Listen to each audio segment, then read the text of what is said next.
องเฮาวันนี้ขอต้อนรับด้วยความยินดีสุภาพสตรีบุรุษทั้งหลาย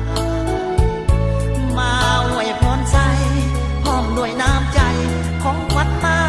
กมายเจ้าภาพแต่งน้องทั้งสองฝ่าย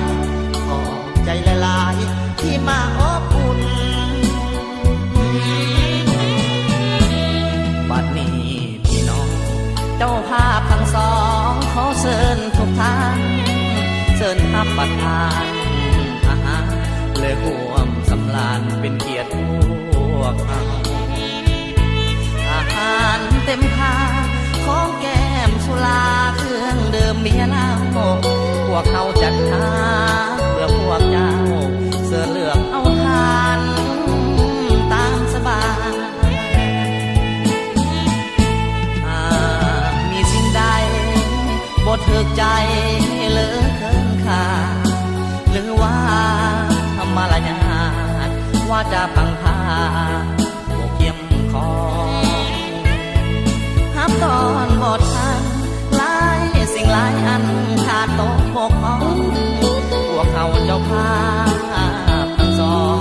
ขอให้พี่น้องจงได้อภัยเมื่อเลิกจากงานเดินทางกลับบ้านขอให้มีโซ่อย่ามีทุกข์มีโซ่อย่ามีโลกเบียดเบียนหาวีอายุมันยืนวันคืนนอนหลับฝันดีให้ถึงไว้ลดตลีเป็นเศรษฐีเงินล้าน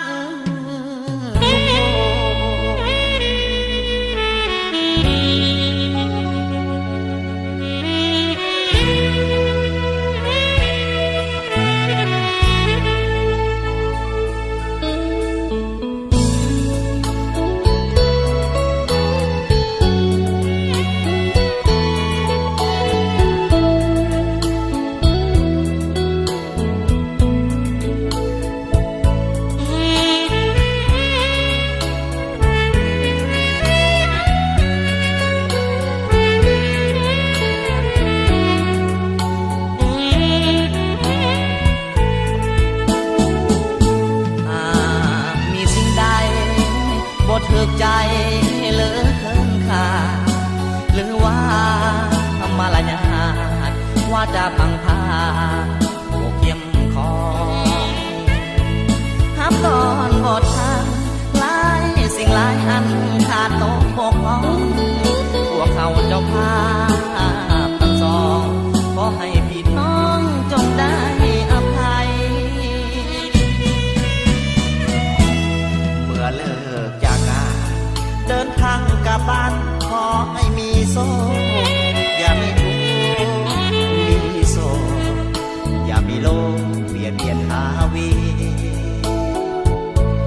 อายุมันยืนวันคืนนอนหลับฝันดีให้ถึงไว้ลดตลี